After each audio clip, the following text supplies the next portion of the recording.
Hey, what's up, everybody?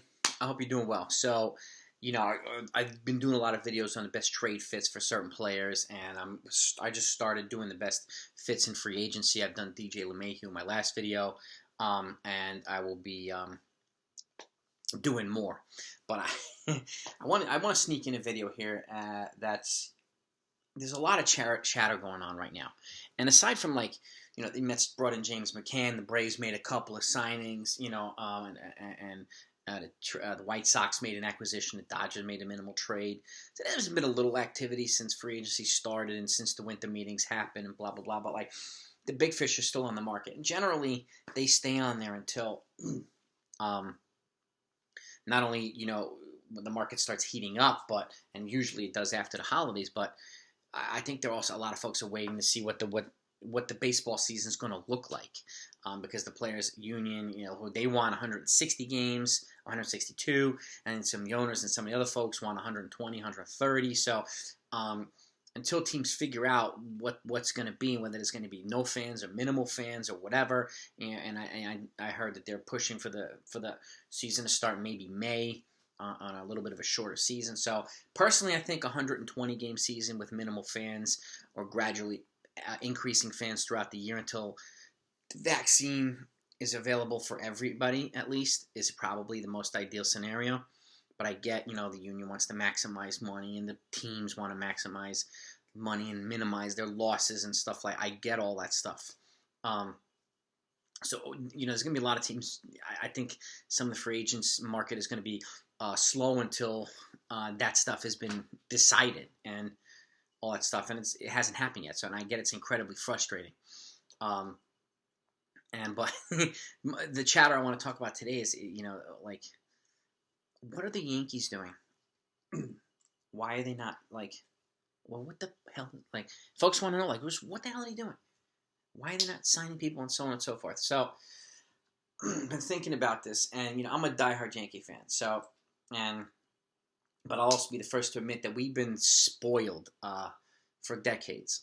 Particularly by the Steinbrenner family since they took over the Yankees in the '80s and or maybe the late '70s. We've been spoiled. And George Steinbrenner was a very aggressive, wild spending guy. He brought in the best free agents almost all the time.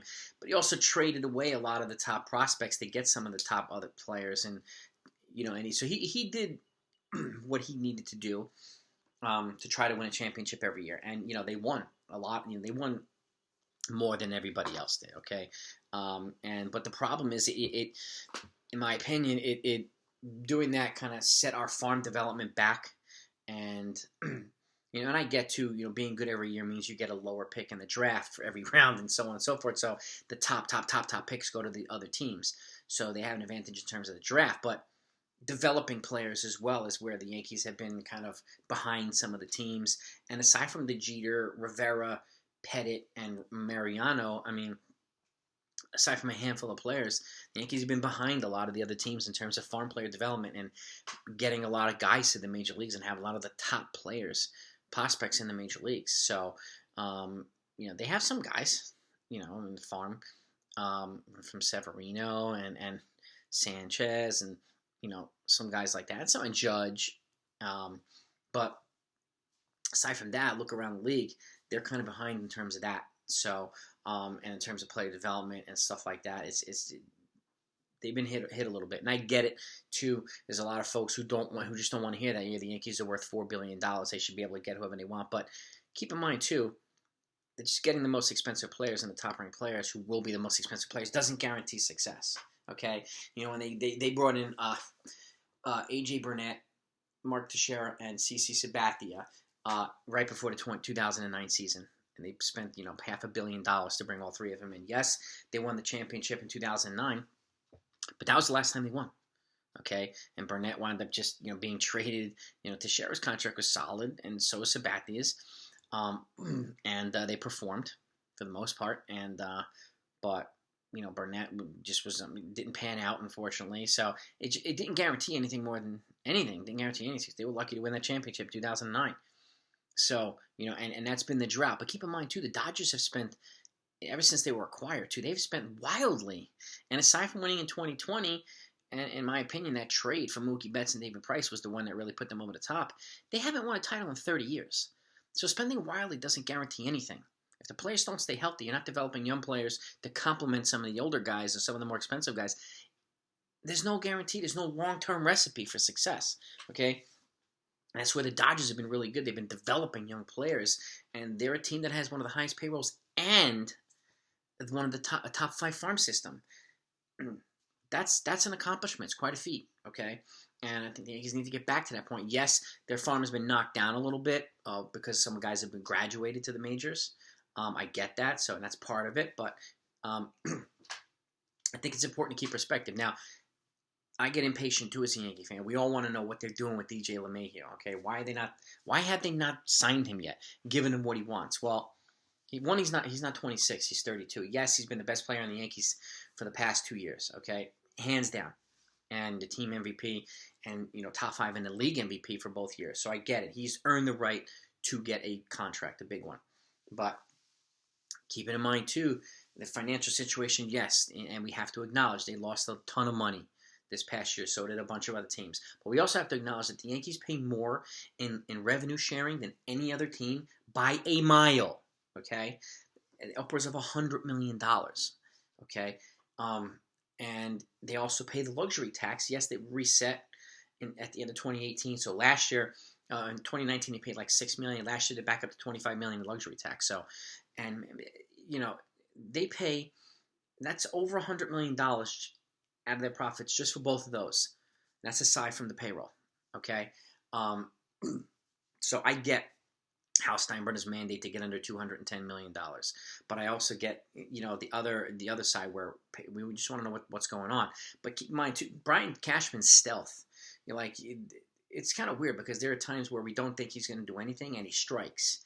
And there are times where, is he doing something? Is he working on something? And we respect him. And he does nothing. So, yes, it's frustrating. I get frustrated, too. But at the same time, they are trying to build a team. But I think they're trying to build it in a more sound, financially sound way. Now, yes, we've been spoiled by George Steinbrenner, and I appreciate that, and I'm forever grateful for it. But I do think the Yankees are also trying to get into the 2020, 2021 modern, not only analytics, but just the way baseball is being played now. And the sluggers and nonstop sluggers is just not a recipe for long-term success now, particularly since a lot of them with the violent swings they get hurt. So, look at the top teams now. They're more athletic. They're younger. They're contact hitters, base running, do all the little things. And a lot of things the Yankees don't do and should be doing. Okay? And I love watching the Yankees, and I'll never stop.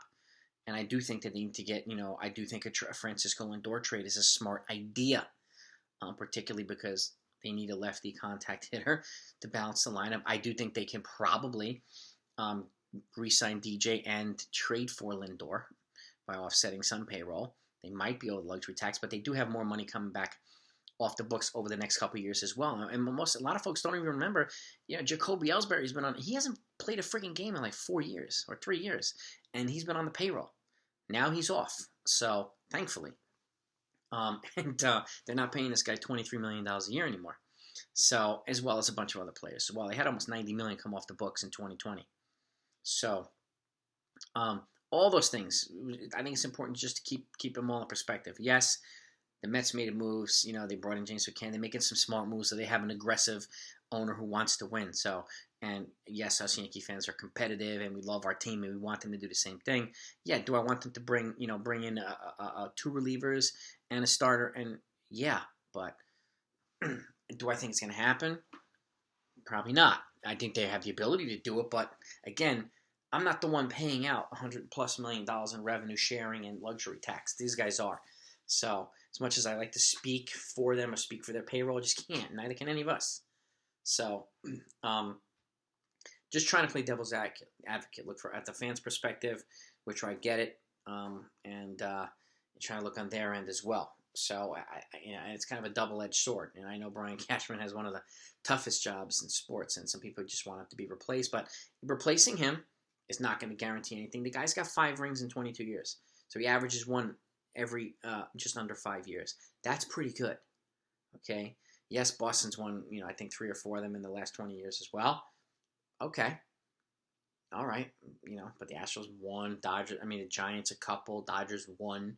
The Yankees still have more championships over the last 2 decades than any other team. Okay.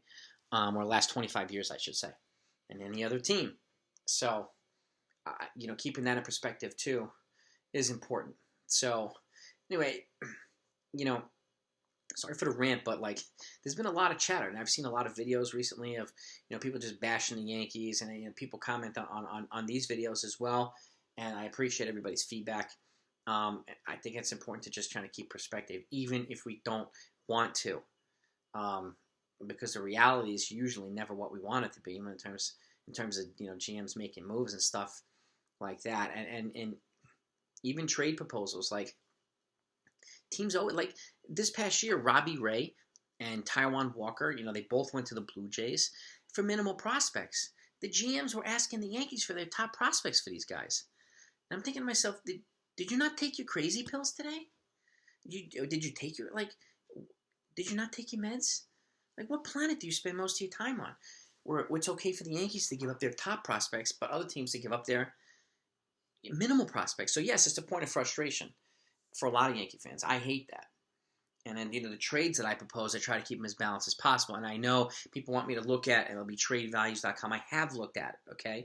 But it doesn't take into effect or count team need and the market, okay? And those are 2 important factors, okay? Because particularly like San Diego last year, when they traded for Mike Clevenger, they felt they were one piece away, right? So they were massively overpaid for the guy, okay?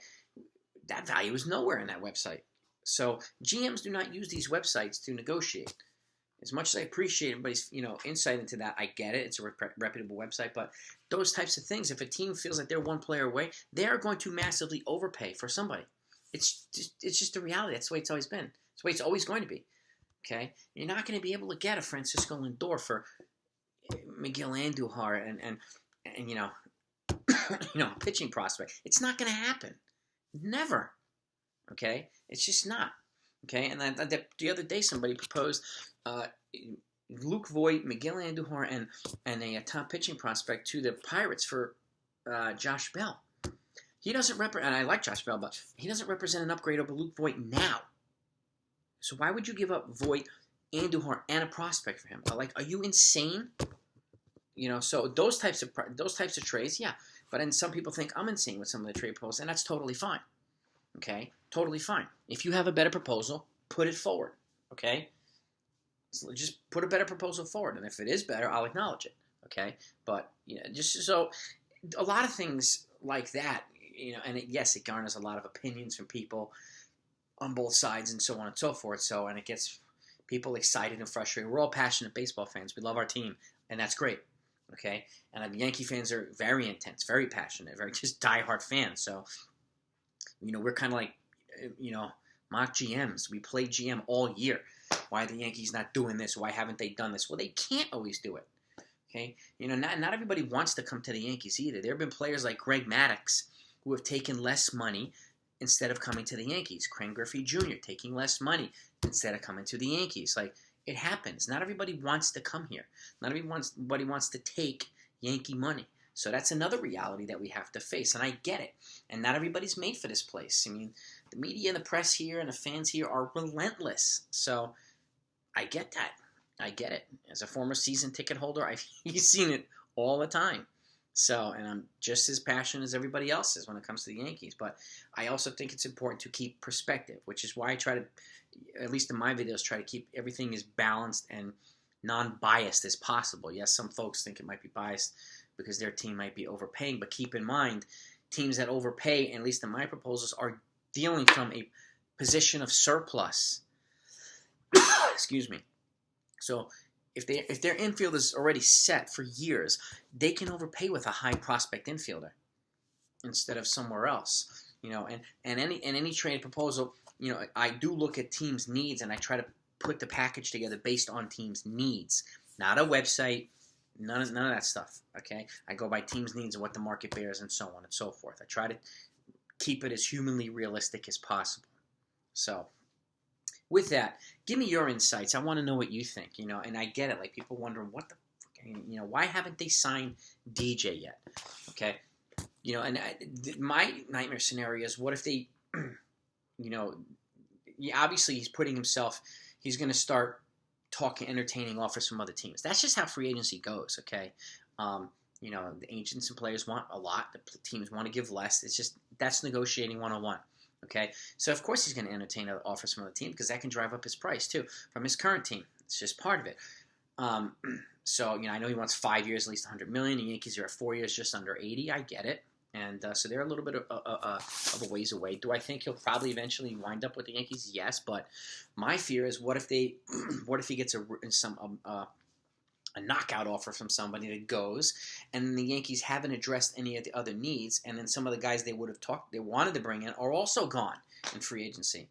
You know, I'm thankful this year that would suck, by the way, which is why at that part as a fan, I'm like, guys, don't wait for this guy. Address some other needs incrementally. You know, what the Braves have been doing, like the Mets brought in a catcher, you know, they acquired a reliever, like little pieces. You know, and they brought back Adam Warren today, who's recovering from Tommy John. Okay, solid reliever, but the relief pitching market is incredibly deep this offseason. So I hope that they bring in one or two of those guys to take the load off of the starting rotation and bring in an incremental starter. Personally, I think they should trade for a starter and bring in an innings eater. I think you can get a reliever and two starters for less than it would cost to bring in Trevor Bauer. Okay? And there's no guarantee that it's just going to work out for him here either. Okay? So I want to keep that in mind too. Yes, he's the sexy pick, but doesn't mean he's the best pick. Okay? And, you know, so that's just my view on it. You've seen it in my other videos. They're in the description down below if you haven't yet. But give me your, you know, 3 things what you think the Yankees will actually do, okay? Or 3 things, you know, what do you think they should do and what do you think they'll actually do? Put them in the comments down below. I want to know what you think, okay? Your feedback is good. It makes the channel better. And then we can have dialogue back and forth, and we can entertain each other's perspectives. So, you know, let's do that. Put them in the comments. And if you subscribe to the channel and you haven't yet, let me know in the comments too, so I could personally thank you. I appreciate all of your support, okay? Whether you're new to the channel or been with me from the beginning. So, and be on the lookout, too, because you know, once the holidays are over, I will have a baseball-specific backdrop behind me. So this is instead of my dining room at home. And I'll have a professional microphone, too, so that when I step over to the whiteboard, I know a lot of people have been asking for it recently, which it's coming. I'll at least have a better mic so you can hear me much better, okay? Instead of me having to sit in front of the screen here and talk louder. So you'll be able to hear me from no matter where I'm at. So that will be taken care of too. And I appreciate the feedback on that too, because I want to sound good everywhere I go. So with that, hope you enjoyed this. I'm going to get back to the free agent fits after this. Be safe, look out for each other, and I'll talk to you then.